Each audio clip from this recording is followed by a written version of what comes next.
Good afternoon, everyone, and a happy new year. This is our first webinar of the year, and all my colleagues in the team, myself, wish you the very, very best of not just luck, but more importantly, of good health. So welcome. It's good to have so many of you here this afternoon as we look at a very, very simplistic topic, so to speak. And yet today at the same time, we're going to explore and see the nuance of the topics that we're looking at today, which is essentially a topic presentation and a related discussion which happens in that regard. At this stage, I want to welcome my colleague, Shoma, who you all, of course, know exceedingly well. Hi, Dale. Hi, Dale. Very good afternoon, everyone. Thank you for joining in. So Shoma, so everybody, you think, you know Shoma very well by now, that you know that she's a very senior colleague of mine on the academic team. She has a master's in language. She's passionate about Japanese and of course her native Bengali. She's worked extensively with all our language assessments, both GESE as well as ISE, and is a reservoir and a repository of some serious amount of not just information, but applied teaching technique. So Shoma, welcome. Thank you. And it feels good to be back, right? Absolutely, absolutely. So it's almost a month to the day since we did our last webinar, which was on the 17th of December. Okay. And of course, now that we're back again, we will pick up steam as well. I will talk to you at the end of this webinar about the following one that will happen. But for now, Shoma, so a big question that I presume everyone is having in their mind is the words topic, presentation, and discussion are very generic words. We use it in almost everyday kind of scenarios, but how is it important and how is this different at this level of language proficiency? And we're talking about the C1 and C2 level of language proficiency, which is grades 10 and above in GESE and ISE 3. So if I can just ask you very quickly, how would you answer that question face off? Absolutely. So the topic task is the first task in the listening and speaking module of ISE as well as in the GESE exam. So there is a stark difference between the topic tasks at the lower level, say elementary or intermediate, and the advanced levels. Being that at the low levels, the focus is more on keeping the topic personalized, keeping it dialogic. So the examiner is going to ask questions, follow-up questions at every turn. But the topic presentation, the topic task at the higher levels, at C1 and C2, is very different in the sense that it is divided into two parts. So you have the topic presentation, where the candidate has to give an uninterrupted formal presentation on a discursive topic that they have prepared in advance of the exam and shared with the examiner. This is then followed by a topic discussion phase, which is a genuine interaction with the examiner. The examiner is going to ask questions and comment on the points made by the candidate in the presentation task. Okay, so it's obviously a lot more complicated than it seems. But yes, then it comes back to my next question would be, is this only related to an assessment of like an ISE or GESE, or can teachers use what we're discussing today in the preparation of students, irrespective of whether they give exams, or can they just genuinely be benefited from what we're discussing today and take it to the classroom?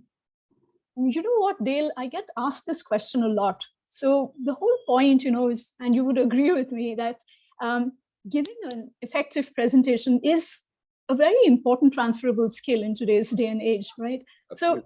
So when you're researching a topic, and this is irrespective of which formal assessment that you're doing, whether it is for a Trinity ISE or a GESE. So just the fact that you're researching on a topic and making a content presentation will give you that edge, will give you that confidence, no matter where you are, if it is an academic setting or if it is at work, you have to know how to do it. Also, it gives you that confidence because you're practicing many different related skills. So I would say that this webinar is, of course, for those who are preparing for an ISC or a GESE at the advanced levels, but it's definitely also going to help others who are not, but still want to know more about these stages. And I'm going to take you through all of these elements, the stages, with practical classroom activities that you can use. So I really hope it helps. Great. Okay, so I can't wait to dive in. So I'm going to get out of your way. And all right. I'm going to leave you to it. And of course, I'm around for any questions or to help. Thanks. I look forward to seeing you, everybody, in as when Shoma is taking us through this exciting session. And upon that end, I will come back. All right, Shoma, all yours. Thank you, Dave. So a very good afternoon, everyone. And let's try in this 45 to 50 minutes to see what the topic tasks and the presentation, as well as the discussion phase of the topic stage in the advanced levels. So before I can do that, let's have a quick look at the format of these two exams. The presentation and discussion phase is quite similar at the ISC 3 as well as the GESE advanced levels, which is why we're doing it together today, with the exception of the timing. So if you'll notice from the slide that you're seeing now, the topic presentation at the ISC 3 is for 4 minutes, and the topic task, the topic presentation at the at GESE is for up to 5 minutes. So the same goes for topic discussion as well. So we're not, of course, not discussing the other tasks, but the other thing that you're going to see on the slide here is that there is a timer. Now, the reason why I've included this is because you have to understand that this is sacrosanct here, especially at this stage, because you have to take control and you have to know when to finish and when to stop your presentation. And you have to be mindful of that. So if you overrun the 4 minutes or 5 minutes, you're going to be marked down. So you have to make sure that you get this. The next thing that I'm going to do is to really insist that you have a look at the syllabus, the guides and the specifications that are available on the website, and Dale is going to share with you on the chat box. The reason why I insist that you have a good look at the syllabus is because, especially at the advanced level, this is mastery level. So you need to know what you are going to present on. You need to know what the specifications are, right? So what kind of language, what kind of communicative skills, there is really no shortcut here. So, but on the other hand, if you're not preparing your candidates for GESE or an ISC, it's absolutely all right. The syllabus is like a guide, so it's going to really help your teaching. So you would really benefit if you have a look at how to go about with, say, a topic presentation or a discussion at C1 or a C2 level.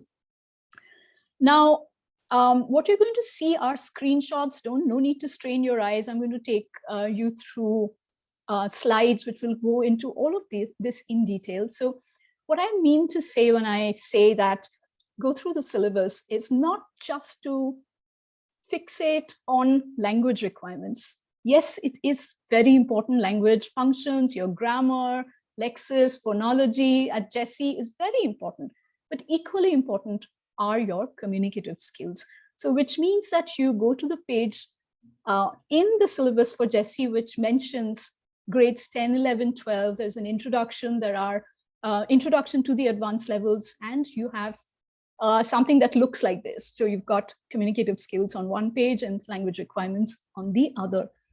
And for ISC, it's easier to say it because it's at page 17, 20, and page 40. So this is what it will look like. You have the topic task, you've got candidate profile, and then you also have your language functions. So it's not really a lot of work. You just need to know what you're training on, right? So it's not just about choosing the right topic. You have to make sure that you've got its layers of requirements. So make sure that you've ticked off all the boxes, and then you start preparing your students, or if you're doing the exam yourself, it would make a lot more sense. So like I said, because it's a screenshot and I couldn't get a better slide of this, I have decided to dedicate another, which will make things a little clearer. So what the communicative skills at this stage really focus on is that you have to be ready with a formal presentation on a discursive topic. That is your operative word here, with an identifiable structure. And you need to be able to use the structure with discourse connectors and cohesive devices. So the topic that you choose is something that you have enough time to prepare on, not memorize, but enough time to go over the different parts of the topic. And then what you do is share your points, your handout with your examiner before the assessment. So maybe you can do it on the chat box, or you could share it with the center, and the center can share it with the examiner.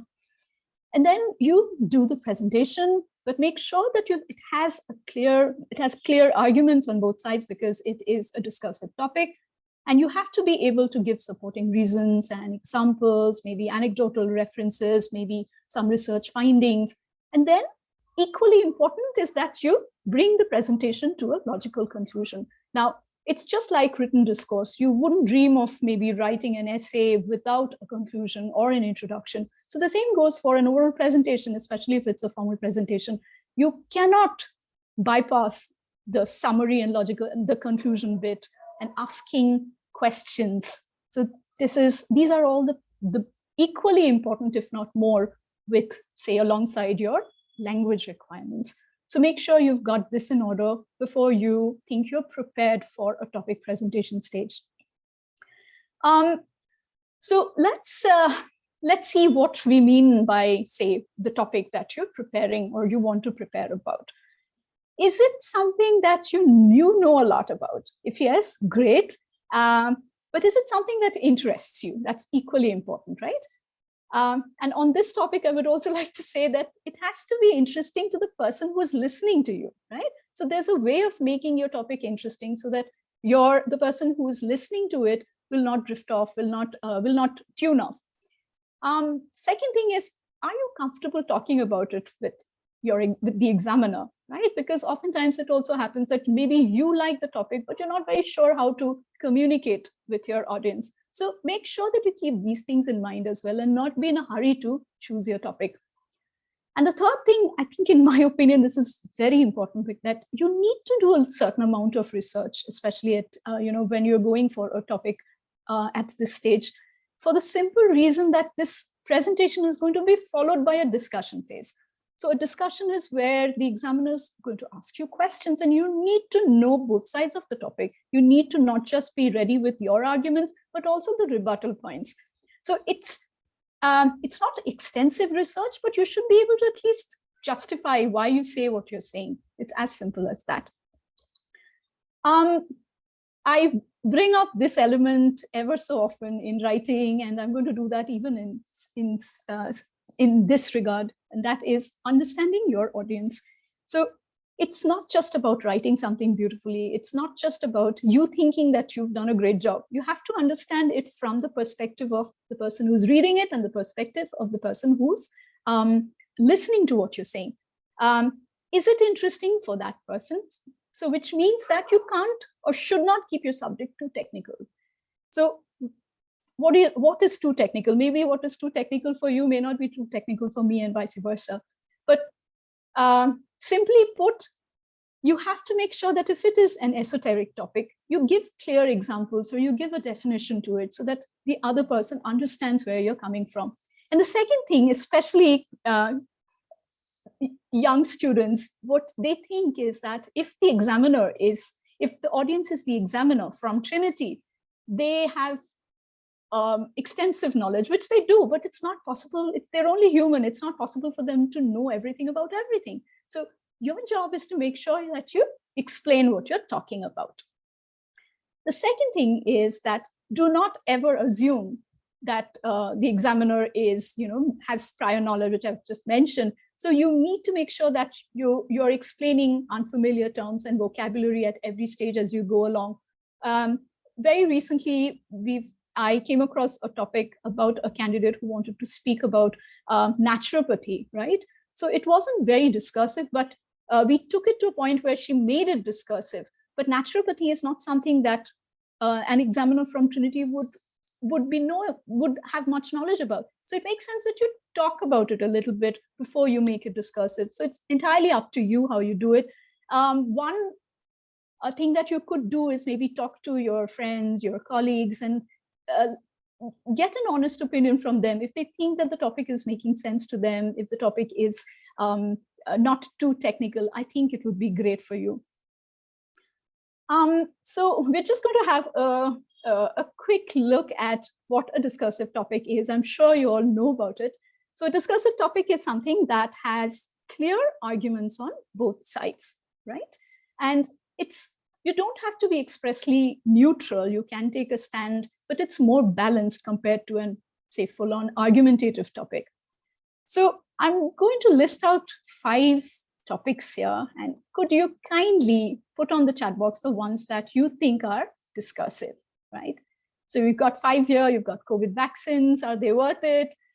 A competition I'd like to win, or my favorite reality show, my job being a teacher, recent developments in medical research, and should animals be used for entertainment or medical research? So could you just write on the chat box which ones you think, just the numbers would be great. You know, maybe a 2 or a 3 or a 5.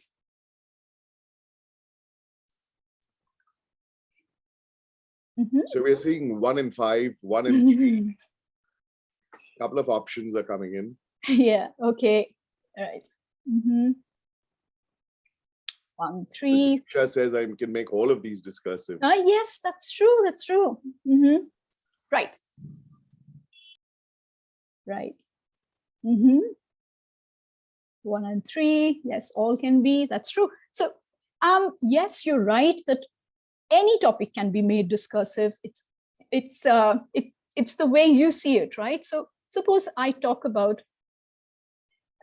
say we talk about COVID vaccines. Are they worth it? So you know this is a clear one. This is a clearly discursive one because you've got benefits, you've got disadvantages. So you don't have to struggle with making the subject discursive.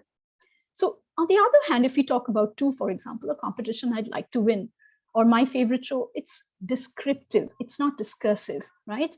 But I can make it discursive. What can I do? Do you want to try and make this discursive? So maybe let me give you a hint. Suppose you really want to talk about a reality show. You feel very strongly about certain elements of the reality show, but if you keep it as something that my favorite show wouldn't really make it discursive. So I could say something like, are reality TV shows a good measure of talent? So then it becomes discursive. You know that you could say, yes, they are, or you could say, no, they aren't. Yes, should reality TV shows be competitive? Absolutely. Yes, thank you, Susan. What about my job being a teacher? Is it discursive? Does it have, on the face of it? Okay, Shivani says yes. So on the face of it, the subject itself is not really indicating that it has both sides, but you can make it discursive. And how can you do that?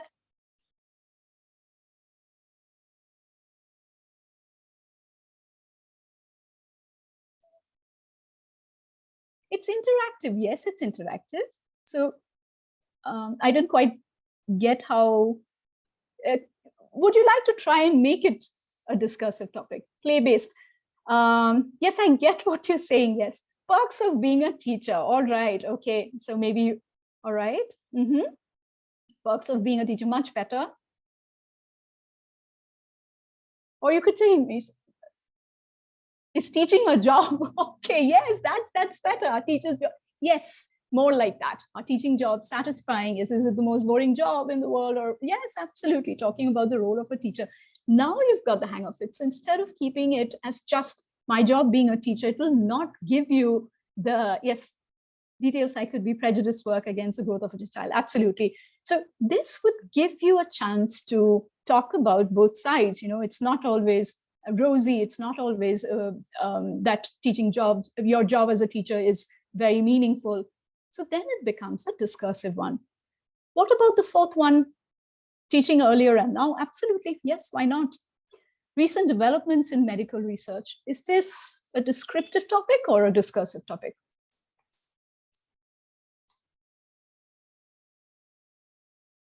This is more a descriptive one. You're not really, at least from, you're not really saying anything to make it discursive. Absolutely. What about number 5? Should animals be used for entertainment or medical research?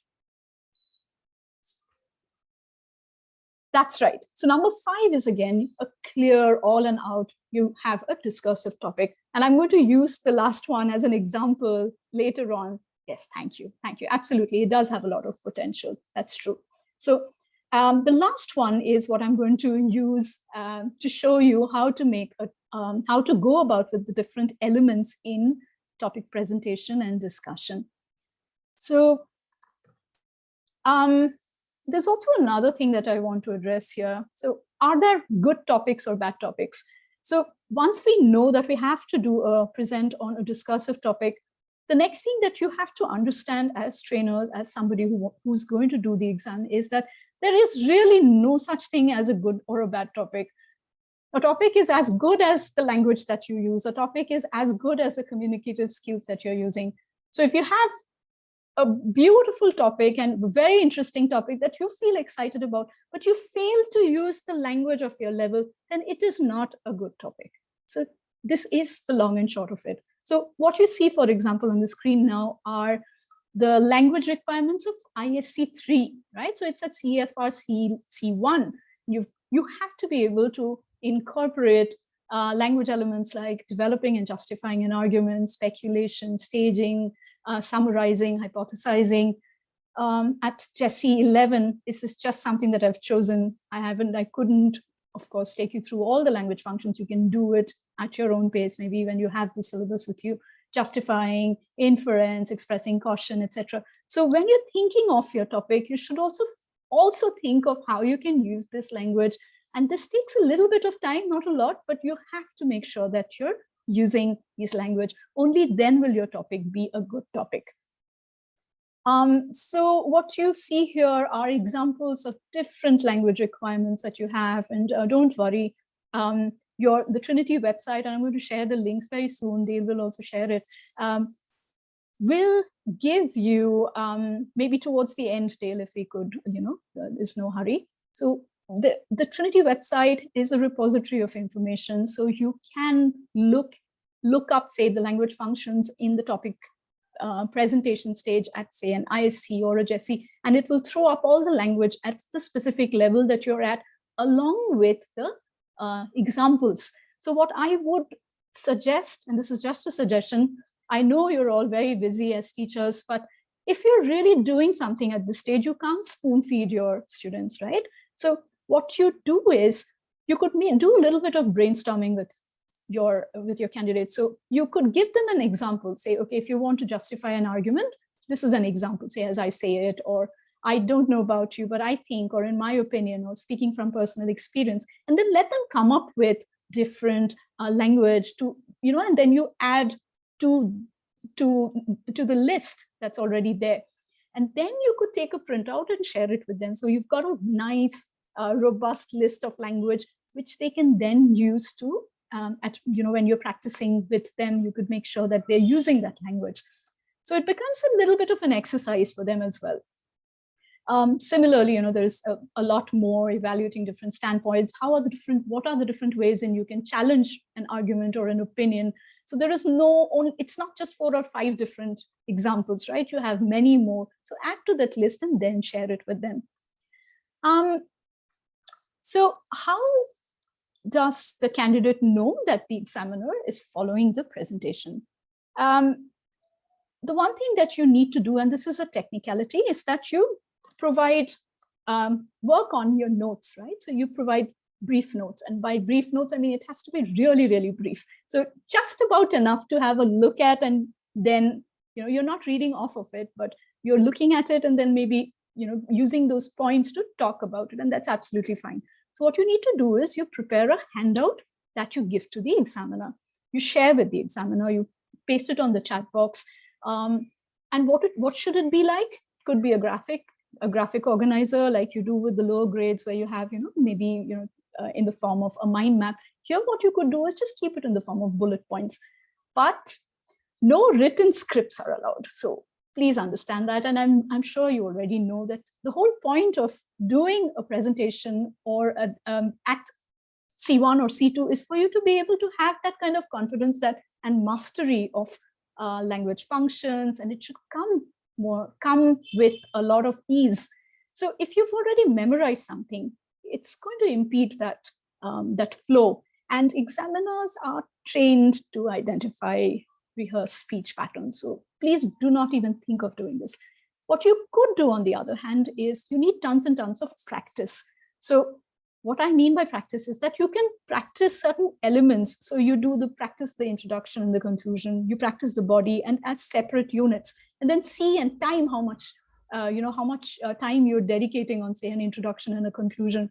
That is okay, but not memorizing the script. You'll be marked down, so there's no point of even thinking about it. And also by giving a clear structure to the presentation. So when you give a clear structure, the person who's listening to you, who's not interacting, especially at the presentation stage, the examiner is just a listener. So they're just going to take down notes, which they're going to use to ask you questions in the discussion phase. So if you're all over the place, if your speech does not have a structure, then it's going to be that much difficult for the person who's listening to you. And that's going to go against you. So you don't want to do that. And you want to make sure that it's as much as possible to have a clear structure. The one thing that is listed in the syllabus is I beg your pardon, I just maybe need to spend a little bit of time showing you what a handout is before I come back to the structure. So this is an example of a handout that you could give to your examiner. This is very much there in the website, and I've used that as a template, and Trinity likes this kind of handout. So it would be good if you can stick to this, but there is no such thing that you have to follow a similar handout. You can use something based on, maybe work around something like this. So the use of animals in medical research, right? So if this is my topic, I'm going to be very, very clear in the handout what my position is. Say I talk about, my position is against experiments on animals.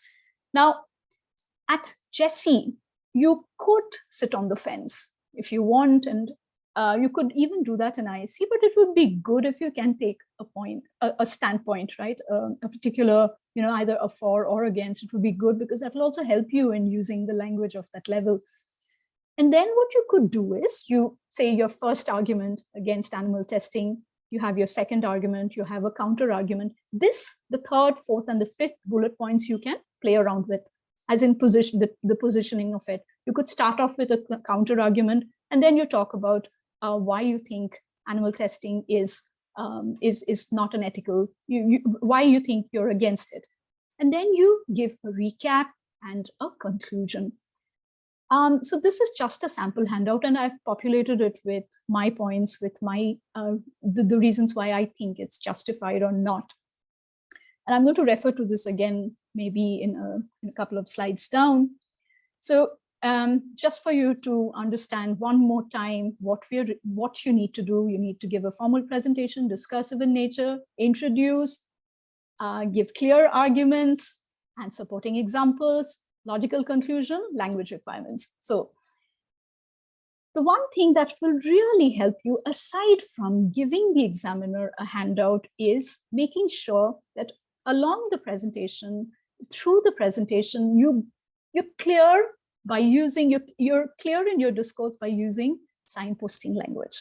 So it's very simple. It's just the very basic step in understanding how to give structure, because it will show the examiner where you're headed with your talk, right? And how long, most importantly, how long they need to listen to certain parts of it. So if you're clear about that, by using discourse markers, it becomes easy for the person who's listening to you or for the person who is reading what you've written. So these signal words will help you to show different turns in conversation, will help to link ideas in your conversation. So you have a large amount of control if you do this, right? What you see on the screen is a very, very simple slide, which has simple discourse markers, and then this you could share with your students. Again, there is a document that we're going to share with you, which Dale is going to put up on the chat box, which has a list of all of this and different points, how to go about with your planner, how to plan your topic presentation. So don't worry, you don't have to take photos here because we'll be sharing it with you eventually. What the other kind of, if you want to link different sections of your talk, there are different ways of doing it, right? So you indicate the end of one section and the beginning of another by saying, moving on to my next point, or turning now to the counter evidence. So this really helps. This really gives you a fair degree of control in the way you want the other person to understand in which direction your conversation is headed. And this one is a slightly more detailed, and I quite like it. You could, again, do the same thing that I usually do. I don't give too many details. I don't give too many examples, sorry. I get my students, especially if they're young learners, to brainstorm. So you give one or two and let them come up with more. So if you want to give more detail in your talk, there are different expressions, different linking, signposting languages, expanding on that. Let me elaborate on this. Or if you want forward referencing or backward referencing, if you want to refer to something that you've said previously, or you want to maybe quote somebody, an expert, according to, in the words of. And then, of course, you have staging language like firstly, secondly, thirdly, and so on and so forth. So this will really help you to give a structure to your topic, which is an essential element of mentioned in the specifications. So let's see this template one more time. So I've deliberately put it between each slide so you know exactly where we are going with this. So at the very basic, make sure your talk has a clear introduction, a body, and a conclusion. So it's a little easier said than done, but sometimes because we're in a hurry to finish our conversation and we know that it's a 4 or 5 minute and you think it's not a long time, you tend to ignore certain bits of it, but please don't do that at this stage at least. So the first thing is you introduce your talk. And how can you do this? You introduce yourself, very, just a very short introduction. Maybe introduce your talk, not just the subject of it, but you can even go on and say why you've chosen this topic. That'll bring, that'll give a clear connect with the topic. And you can give indicate a proper, position that you have taken, especially if it is an ISC. And along with that, you also give an overview, a very short overview. So an overview as in a bird's eye view of what you want to talk about, how your talk is going to, how different elements are going to, be placed in your talk. Then you present your first argument, evidence, second argument, evidence, and also indicate that there is another side to this. So that will make your topic balanced. That's going to make your topic discursive. So you can't just focus on what you think is appropriate. That will make it an argumentative topic. And then finally, the last part, again, I'm repeating this, don't forget to summarize, wrap it up, conclude, and invite questions from the examiner. So when you do that, when you invite questions from the examiner, you are signaling that this is the end of the topic presentation and you're moving and you would want to move to the discussion phase. So the examiner is going to take it up from there. So make sure you're well within the time limits, 4 minutes in the case of IC3, 5 minutes up to 5 minutes in GESE. So how do we're just peeling off layers here. So let's see how we can introduce a topic.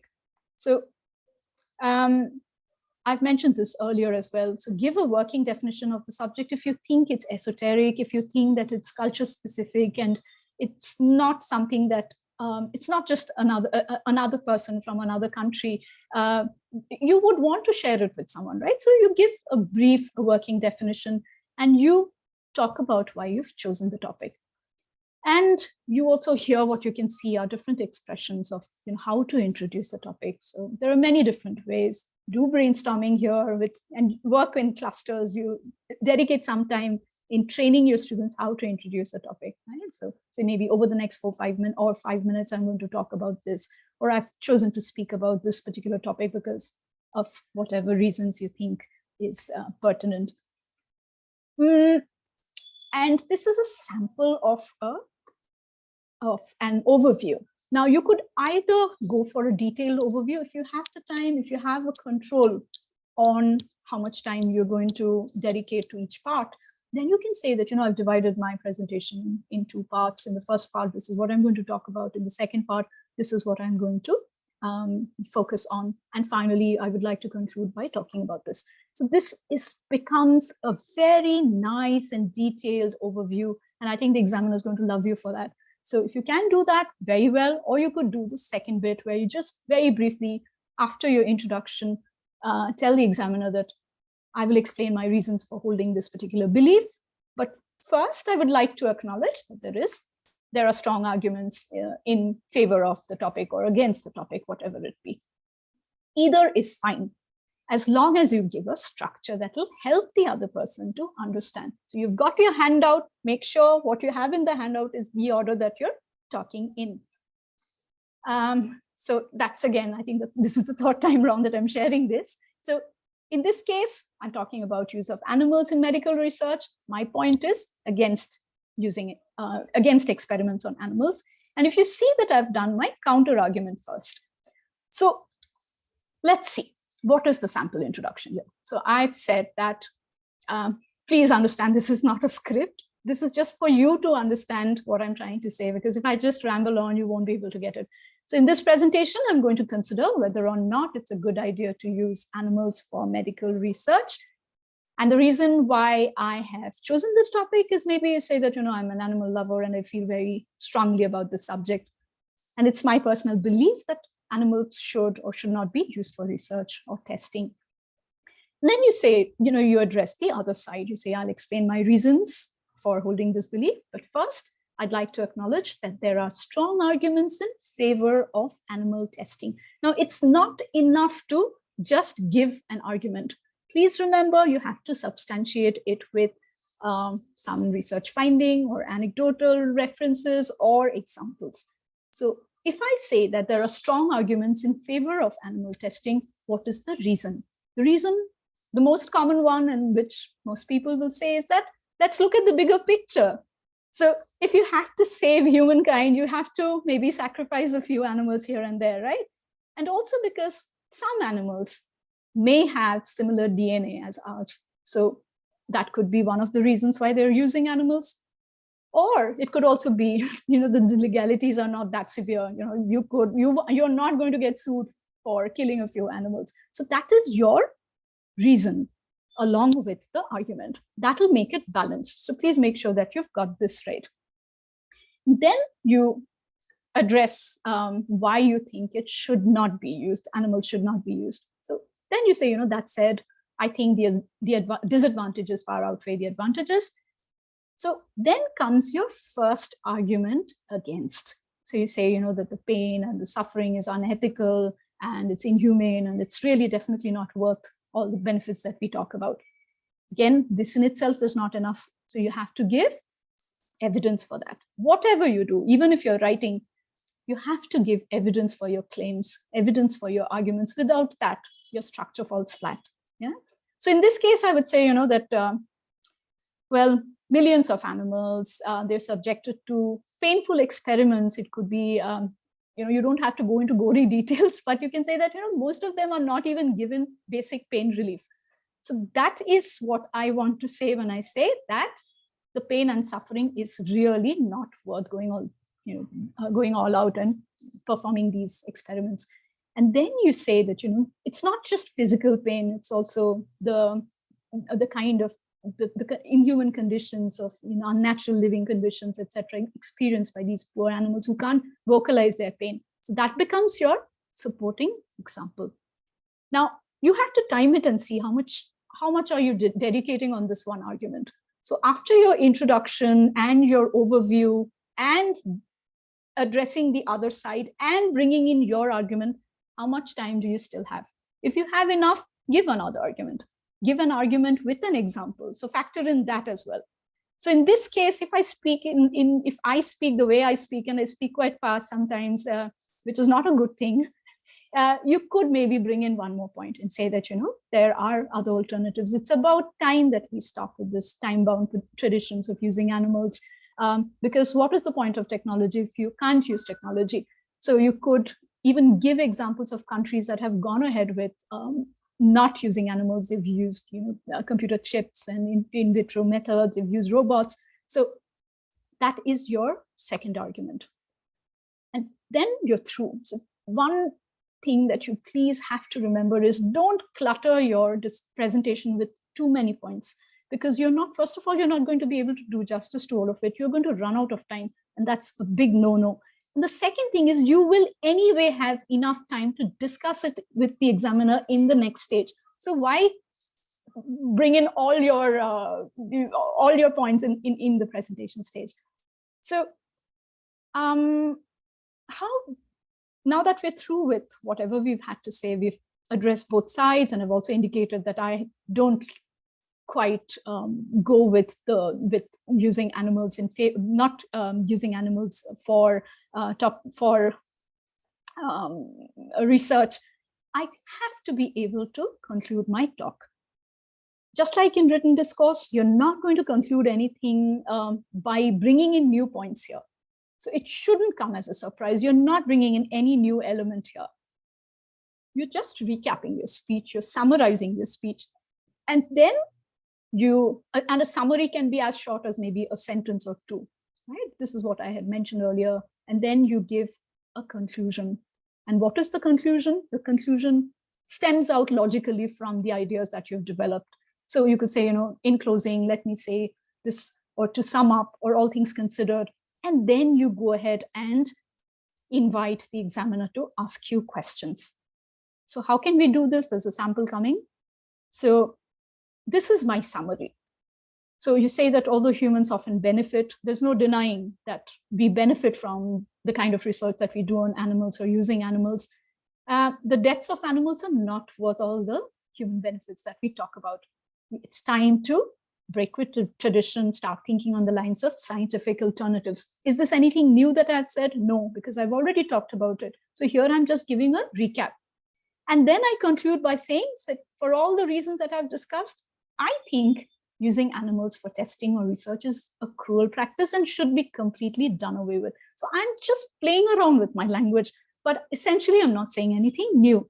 And then I say, thank you very much for your attention. I'd be very happy to answer any questions that you have.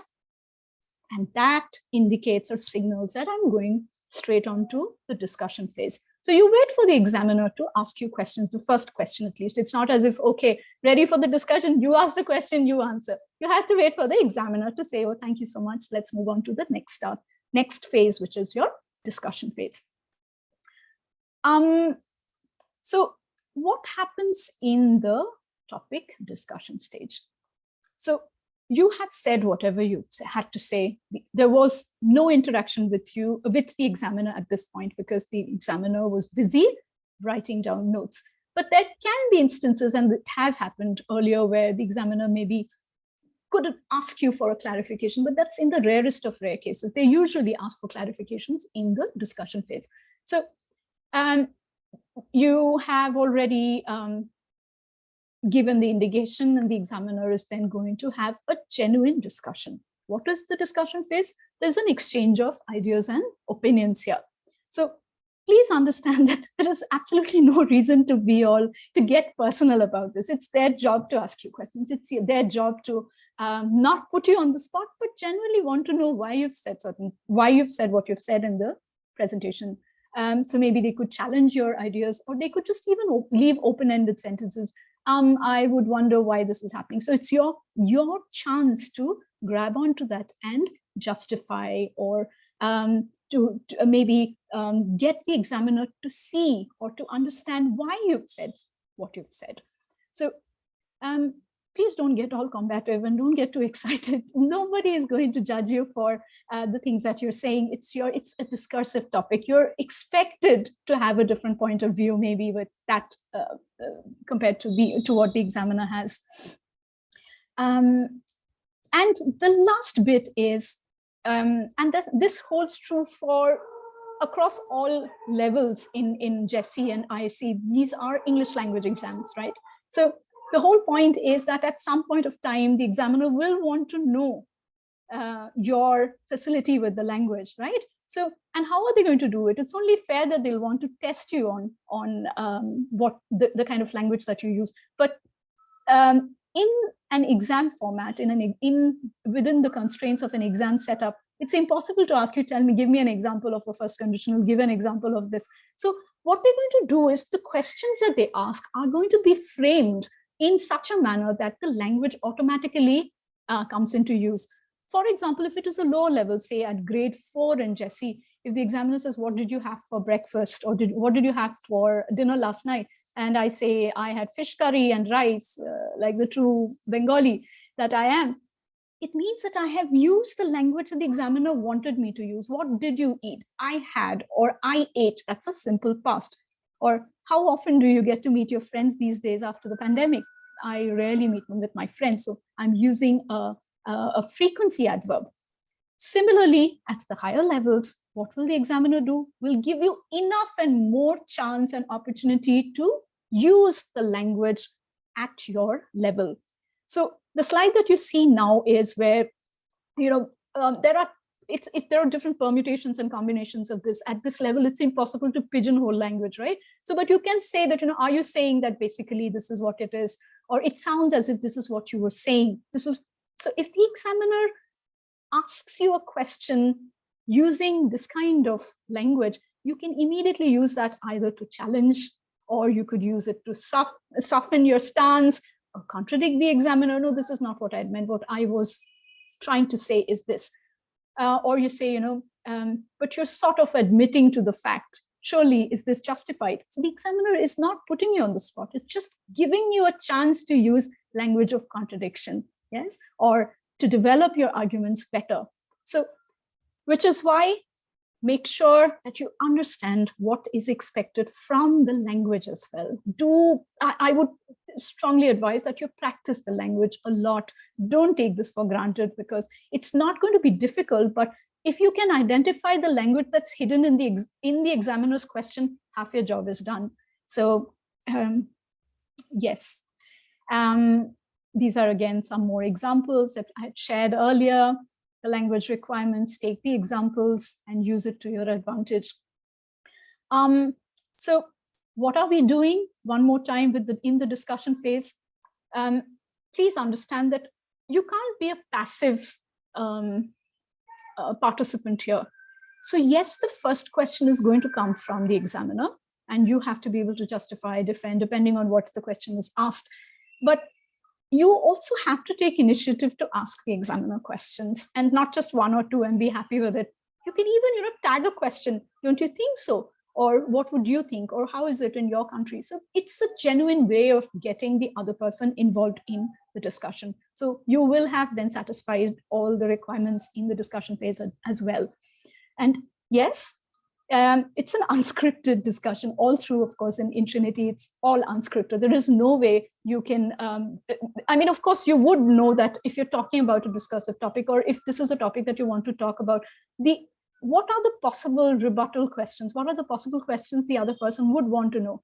But it's still in the gambit of an unscripted discussion. And use the language of your level.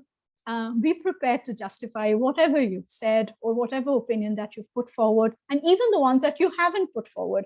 At times, you need to know some bits of it. And in this context, I'd like to say that please don't think that in Trinity, the veracity of the content is not really tested. So you may go wrong here and there, if you're quoting or you're using some statistical reference, you're not going to be marked on the truthfulness of that. And the examiner might bypass that, but what they want to make sure is that you're using the language to your advantage, and that is all that matters. Right, so we've come to the end almost. So just a few tips that I've gone over and over with these, but just make sure that you choose a discursive topic, but don't keep it too simple or too complex. Either way could be detrimental, because if it's a topic that's too complex, you may find it difficult to put forward your arguments in a manner that you really need to. Speed, time it. Make sure that it's intelligible. It's the other person doesn't have difficulty following what you're saying. And I always say that it's less is more. So don't be in a hurry to include too many, not in the topic presentation, especially. Don't forget to structure your presentation. Give an interesting start. It's always good, even if you're writing something that will get your attention, the examiner's attention. So you could do a rhetorical question or dilemma, or maybe start with statistics. So that will really be useful. That'll that will give the other person will make the other person want to hear what you're saying. Voice control, yes, of course, it's okay to use maybe pauses for dramatic effect once in a while, stop, and maybe if you think there is enough time, and breathe once in a while. That's going to make it your presentation sound a lot better. And I think the most important thing, whether you're doing a Trinity presentation or just a presentation in class, it's just the passion that you have for the subject that will come through, and it's going to make it really interesting. So yeah, these are a few tips that I wanted to share with you. But we're also going to take a little bit of time and discuss how you can do certain activities in the class, given that most of us are working online, we're using the virtual format mostly. It may not always be very easy, but it's not difficult either, because I can say it with experience that we've done it as well. So what you could maybe weave into the regular activities that you do, or the plans that you have for your students, spend some time with say signposting, right? So you could, the way I've given, maybe staging language, or say introduction, say how you would want to rephrase, or how you want to justify an argument, or so you use these different kinds of signposting language, firstly, secondly, etc., and ask your students to put it in different categories. So you give them the categories and ask them to put the signposts in whatever category they belong to. And then you give, say, 5 or 10 minutes to the group or to the class to prepare on any subject. Here, it's not the subject that we are testing. We want to test if they can use the signposting language appropriately, right? And then the group can listen to their talk and make sure that they've gone in the right, the usage is correct. And then if you want to make it a race, if you want to keep it slightly competitive, you can work it around. You could even do a dictation. I think it could be a good first time activity. You could give a listening dictation which has signposting language in it, and they listen and they jot down the language. Or you can just maybe even do a messy signposting and see how they identify the ones that are wrong in it. I also liked, if I have the time, I often ask my students to go through the exam videos. And if you have, especially if you're training young students, use exam videos that are there in the Trinity website. You could even use TED Talk examples. Not every talk is good. So you can use an example of a talk that's not very good and get your students to critique what they liked and what they didn't like. So that will be a learning experience you could use, not with the intention of bringing somebody down, but just to watch and learn from it. For very shy learners, it's something that really helps, especially with the virtual environment, is that they could just film what they want to talk about and share it either with you or with the class if they're comfortable with their peers, and everyone gets around to giving feedback. So it's again something that they learn from. And also, it will help shy learners to come out of their shells. And this is the last bit. So Dale, if you could share the links here. So like I've mentioned before, the Trinity website has everything that you need. So you have it in the form of, so if this is GESE, if you follow the link, it will take you straight to your advanced stage. You have the guides, you have schemes of work. If you think that you need maybe 3 months of preparation time to prepare your students, the guide and the schemes of work, in fact, are brilliant, because all you have to do is choose the level, and it throws up all sorts of activities that you can do weekly or maybe over a month's time. It's really great. And there are tons and tons of speaking activities in addition to the ones that, what I've shared and what you generally do with your students. There are exam videos, and these are great. Please take some time to go through the videos, because it really helps to not just see how the candidate has responded. You also get to know what kind of questions are being asked. And you know that this is also what you would be asked. So it really helps that way. You also get to see the rationales. The rationales are shared at the end of the videos. So what makes the examiner give a distinction? What makes the examiner give a 4 to a candidate and not a 3 or not a 2? So it's easier once you've seen maybe 1 or 2, and then you get the hang of it. And that's it. So even at IC, for example, you've got reading and writing, listening and speaking. Just follow the link and it'll take you straight to these resources. So I think that's it. If you have just finished just on time. So if you've got any questions, please, I'd love to answer. Shoma, thank you so much. Very, very insightful, and I can now understand why the importance of doing a topic like this today, because it has relevance to communication skills, use of voice and control, and pace has relevance to speech and drama. So, and I think just genuinely, I mean, everyday conversations revolve around a lot of these skills. So thank you very much for that. It's my pleasure. Thank you.